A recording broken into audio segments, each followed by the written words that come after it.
Welcome to Western Cyprus. I'm Alan Simmons and have been directing excavations at a very early Neolithic site, about 9,000 years old, that are located here in the foothills of the Troodos Mountains.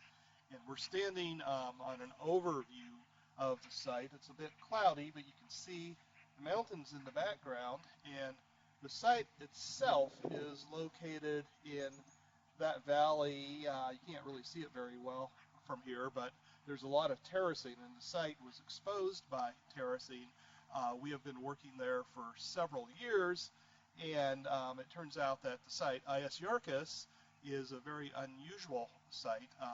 First of all, it's in the foothills. Most sites are along the coast, and we have just concluded our excavations after several years, and have lots of interesting results for such a small site.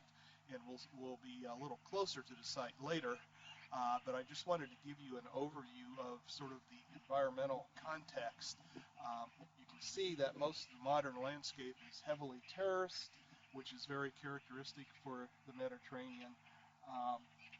But as you go further into the mountains, you're getting into a very totally different environment, a highly forested area. And we think people were living at this site, probably exploiting a lot of the natural resources that occurred up here, such as timber and chert and hunting wild deer and so on. So it's been an interesting site type because it's a type that we haven't really examined before.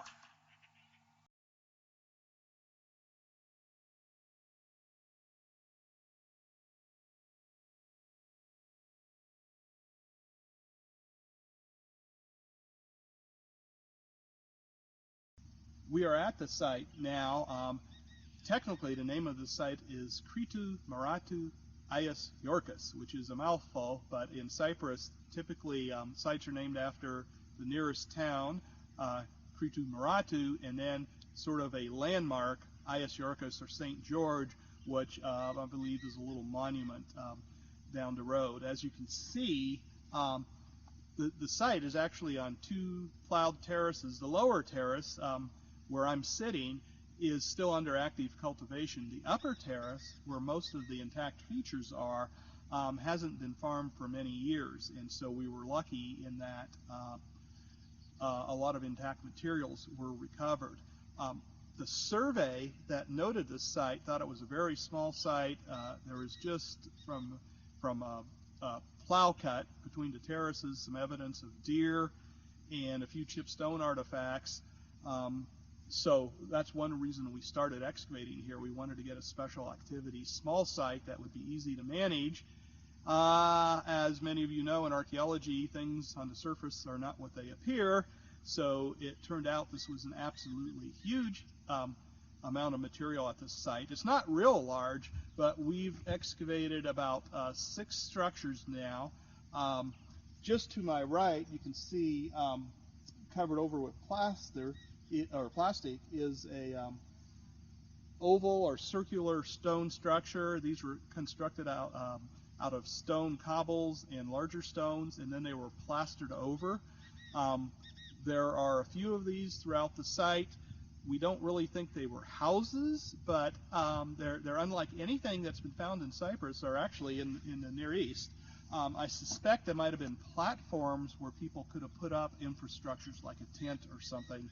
And perhaps part of the reason for that, you can see we're on a slope, and when you get a lot of heavy rains, water would be pretty torrential, so you'd want to protect your house. So that's one interpretation. As you go further upslope, all the residential features are within a couple meters of the upper slope. That, as I mentioned, there are about 6 structures. They're pretty bad shape because of erosion.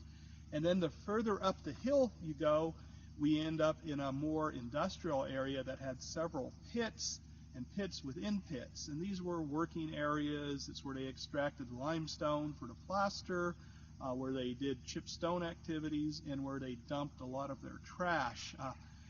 Given the relatively small size of the site, we have a huge amount of material here. We sampled about 20%. We have over 300,000 chipstone artifacts, over a ton of bone. So really the material from Ais Yiorkis is probably the richest on the island. We think that this was a small village with quote marks. I'm not sure they were here year-round, despite the beautiful sun today. In the winter, it's pretty cold up here, so this could have been seasonally occupied. And as I mentioned before, why is it here? Well, look at the overview. You can see the entire valley. The Azusis River is just a kilometer away. That would have provided their springs as well, so water wasn't a problem. It's pretty good agricultural land, but we're right in the foothills, the forested area, and the primary animal we have here, despite the fact of these people being Neolithic with domestic resources, the primary animal, over 50%, is deer, which were wild, not domesticated. So although these people had a Neolithic technology, they did some farming. The emphasis seems to have been more on procuring wild deer. Pigs are the second most common animal, which they might have been feral. We suspect that one reason for the site in the foothills here might have been to get resources available in the foothills. And if you look at the ethnographic record back in medieval times, sometimes villagers from the high Troodos Mountain villages would come down towards the coast and meet with coastal people at a midland area, like where we are, and they would just exchange information. They'd exchange goods, they'd exchange mates, and perhaps something similar was going on here. Despite the smallness of the site, we have some fairly convincing evidence for feasting activities, and I don't necessarily mean that in a ritual sense, but just a lot of good eating. We have lots of animal remains, varied animals. We have a small percentage of cows, which had not been documented in the Neolithic before. A wide array of domestic plants. There's some evidence for wild grape. I don't know if I'd want to say that's wine or not. We're still parsing out all the data and trying to put everything together. But we have the feeling of a fairly rich, small community, probably a couple dozen or fewer people here. We do have one adult human burial, and we also have an infant burial, which indicates women were probably up here as well. So it's a very intriguing site. Not a full-fledged village, but not just a little deer hunting site as well. And we've been very lucky in having the opportunity to investigate this site, and certainly the Department of Antiquities has been just instrumental in facilitating our work here, as has all of our funding sources. Right now I'm standing next to one of our original excavation units that we actually put in 1997 when we did a very brief, just a 3 or 4 day testing program at the site just to see if anything was here. And part of that was collecting materials from the lower terrace, which was abundant, and at the time we didn't really think there was anything up on top of the terrace. But we cut this trench in, and we're surprised just to get a ton of materials, very rich. We didn't know at the time, though, that if we kept going, there was one of the largest features at the site, feature 17, which is a large platform.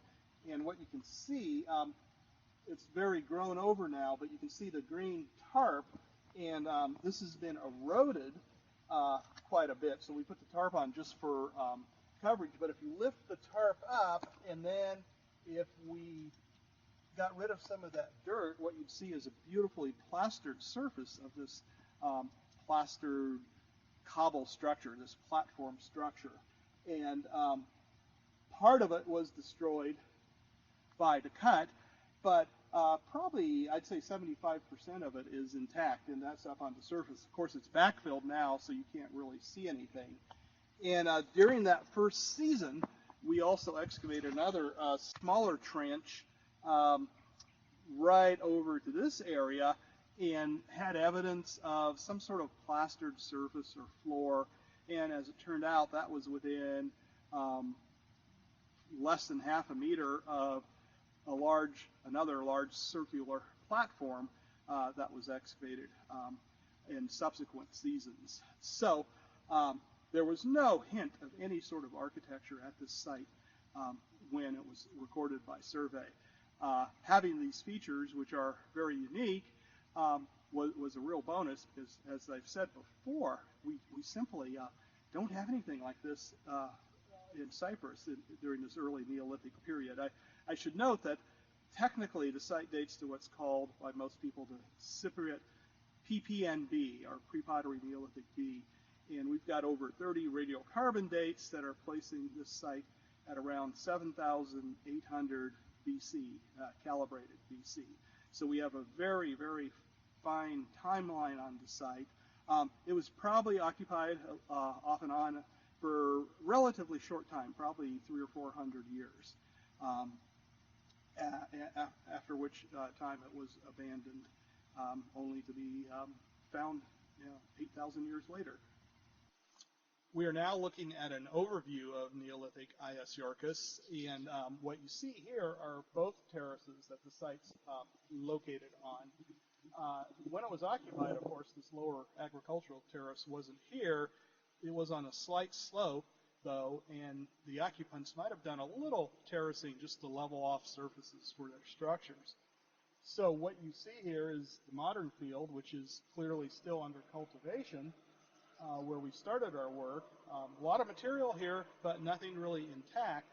And then the upper field that hasn't been farmed in many years was where most of the intact features were. And if you look towards that last tree, that's the area where all of these structures were concentrated. You can see the one structure on the lower terrace. The feature 1 is a circular platform. You can just barely see it's covered with black plastic now. And then the other features are within several meters of it. And then as you go upslope for another 30 meters or so that the site extends, is where you get into the industrial areas of pits and a large ditch that might have been put in for some sort of water control. We just simply don't know yet. But this gives you a nice overview of the site, and you can get, I think, a feeling of the geographic overview that the people that lived here had of the entire valley. And the Simmons River is just about a kilometer from here. That would have been a main route, actually, to the coast. So this was really a strategic location for the site. They had access to resources from the forest. We think 9,000 years ago, this area was a bit more heavily forested. Based on some of our isotope work, you seem to have forest-loving plants rather than dry plants. So this was really an ideal ecotone for the people living here, allowing them to have access to several resources, both for food, primarily to deer, but also for high-quality flint, for picrolite, a kind of turquoise that's native to Cyprus that was used for ornaments, and for possibly access to lumber or to forest for a variety of tasks as well. And obviously, the area is still agricultural, so they could have done some light farming here as well. So again, a very strategic location for this site. This was well placed. It was not a random decision to live here, but I think they took into consideration a lot of variables.